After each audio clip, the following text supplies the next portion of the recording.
Nilipopata matatizo, maadui wakafurahi, wakasema tutaona jinsi atakavyoishi. Hata yule wa karibu naye akanigeuka, alipopata taarifa ya lile tatizo langu. Nikapelekwa hospitalini nikiwa mahututi, wakaja kunitazama wakijua nitakufa. Wakagusa kifua changu wakakuta napumua.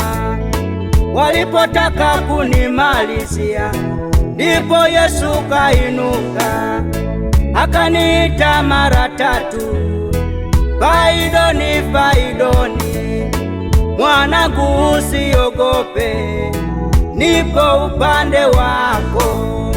Walipotaka kunimalizia, ndipo Yesu kainuka